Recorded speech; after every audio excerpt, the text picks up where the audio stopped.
Movie की शुरुआत में बताते हैं कि क्यूपिड तो रोमन गॉड का बेटा था। उसकी मदर वीनस थी जो लव, ब्यूटी एंड फर्टिलिटी की गॉडेस थी, और उसके डैड मार्स जो वॉर और जस्टिस के गॉड थे। क्यूपिड भी एक गॉड था जो लव को प्रोटेक्ट करता था, और उसे सोल की गॉडेस साइकी से प्यार हो जाता है। लेकिन क्यूपिड की मदर साइकी की ब्यूटी से जेलस फील करने लगती है, क्योंकि ब्यूटी की गॉडेस होने के बावजूद साइकी उनसे ज़्यादा सुंदर थी। इसलिए वो दोनों के प्यार को एक्सेप्ट करने से मना कर देती हैं और उनका मिलना भी बंद करवा देती हैं। साइकी क्यूपिड की मदद से काफ़ी मिन्नतें करती है।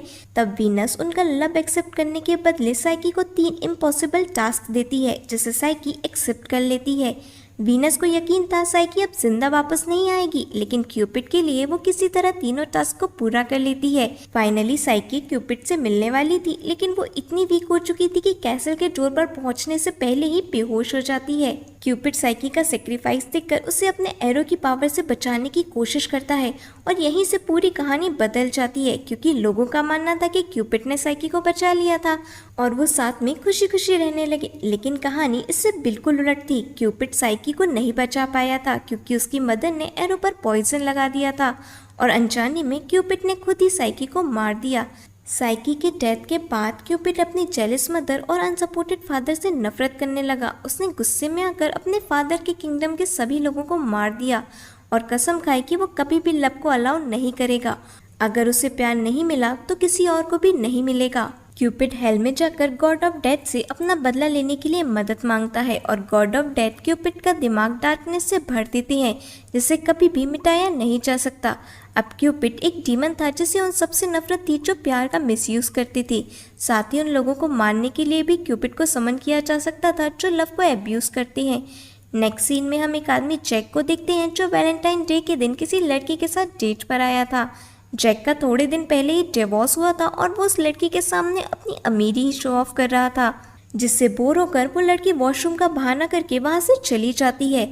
उसके जाते ही जैक अपना फ़ोन चेक करता है, जिसमें उसकी बेटी सैंडी के 12 मिस कॉल थे, जिसे वो इग्नोर करता है। लेकिन सैंडी तब तक वहां पहुंच गई होती है।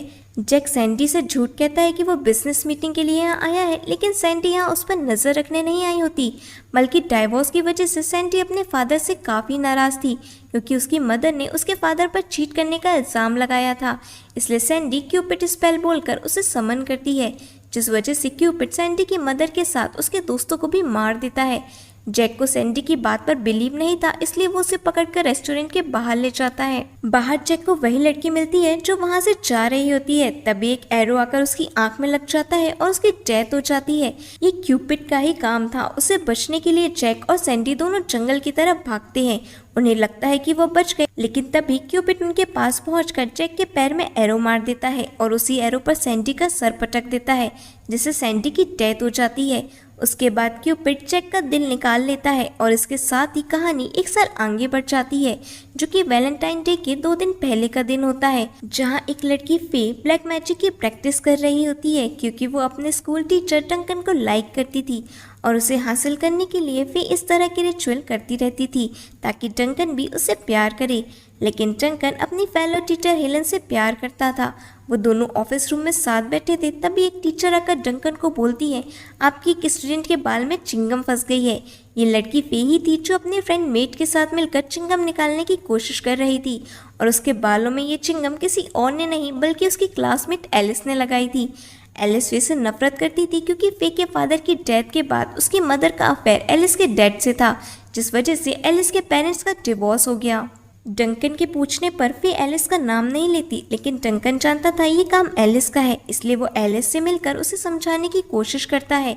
लेकिन एलिस इतनी आसानी से समझने वालों में से नहीं थी।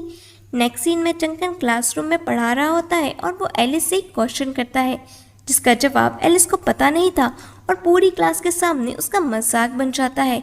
फे को लग रहा था ये सब उसके ब्लैक मैजिक स्पेल की वजह से हो रहा है। एलिस दोनों से बदला लेने के लिए डंकन के फोन को चोरी कर लेती है और घर जाकर डंकन के फोन से फे को मैसेज करती है। फे को मैसेज देखकर लगता है ये सब उसके ब्लैक मैजिक का असर है, इसलिए वो भी खुशी खुशी उन मैसेजेस का रिप्लाई देने लगती है। इधर एलिस फे को क्लासेस खत्म होने के बाद मिलने बुलाती है और उसे एक पिक्चर भेजने कहती है। फे नॉर्मल सेल्फी क्लिक करके भेज देती है, लेकिन एलिस उसे ज़्यादा डिमांड करती है और ऑब्सेस्ड फे उसे अपनी शर्टलेस पिक सेंड कर देती है, जिसे देखकर एलिस और उसके फ्रेंड्स फे का मजाक बनाते हैं। नेक्स्ट डे फे को अपने स्कूल लॉकर में लेटर के साथ रोज मिलता है जो कि एलिस का ही काम था।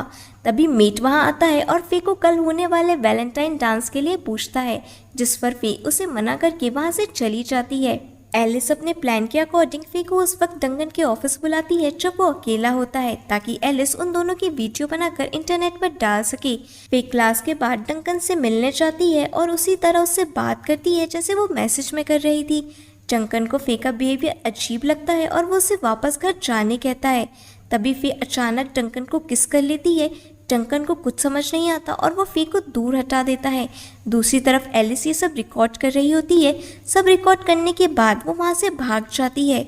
घर आकर फे अपनी मैजिक स्पेल बुक को चेक करती है, क्योंकि उसे अभी भी लगता था कहीं उसके गलत स्पेल की वजह से तो ये सब नहीं हुआ।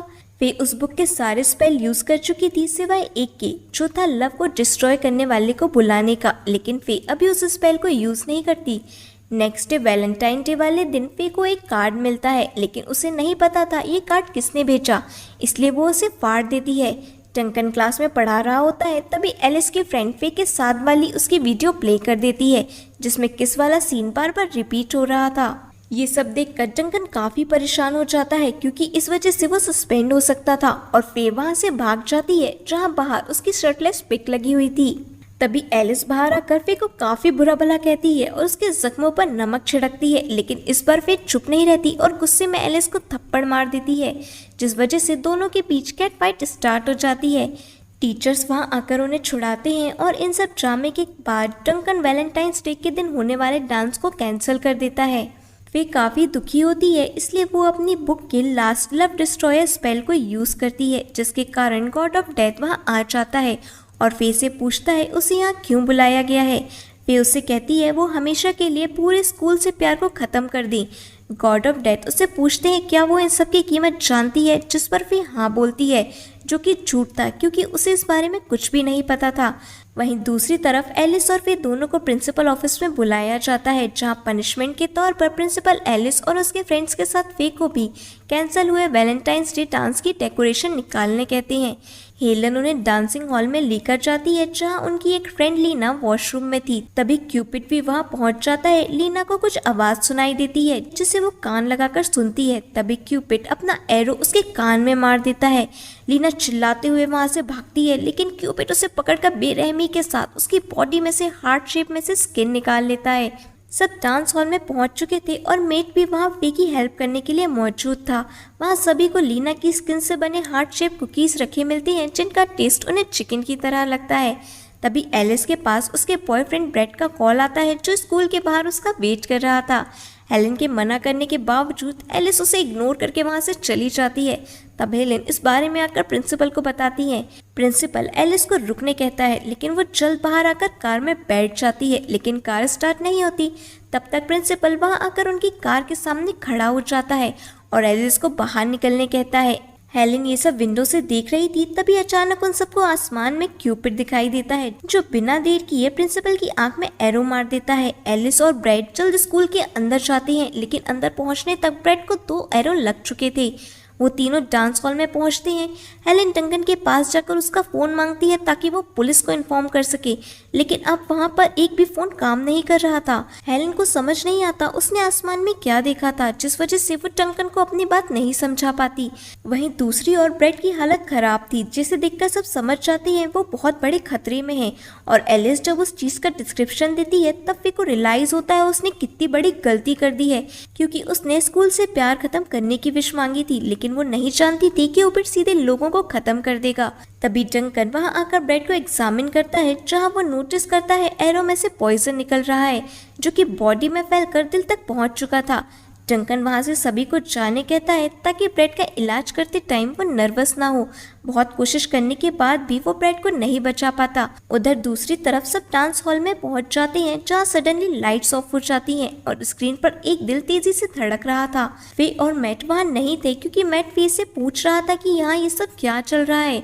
उसे यकीन था फे इस बारे में जरूर कुछ जानती है, लेकिन फे उसे कुछ नहीं बताती।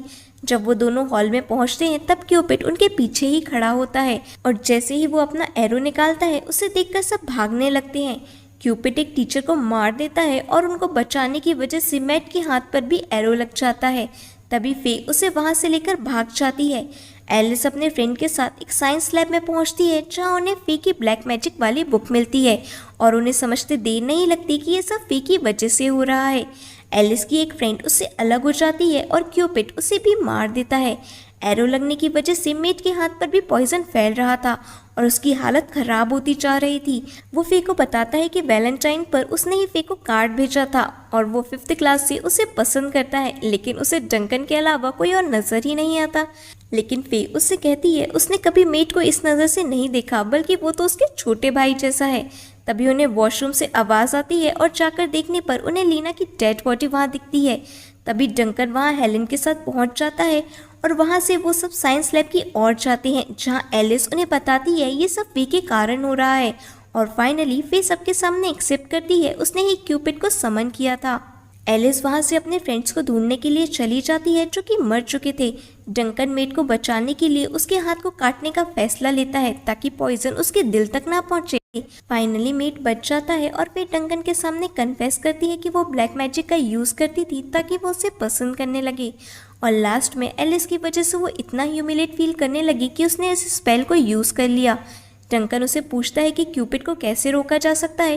वे कहती है उसे रोका नहीं जा सकता और वैलेंटाइंस डे खत्म होते ही वो खुद यहाँ से चला जाएगा। डंकन देखता है सिर्फ 10 मिनट और उन्हें क्यूपिड से बचकर रहना है। वहीं दूसरी तरफ एलिस अपने फ्रेंड के साथ डांस हॉल में पहुंचती है जहां पर क्यूपिड उन पर हमला कर देता है और एलिस वहां से अपने फ्रेंड को छोड़कर भाग जाती है और बेचारा क्यूपिड के हाथों मारा जाता है।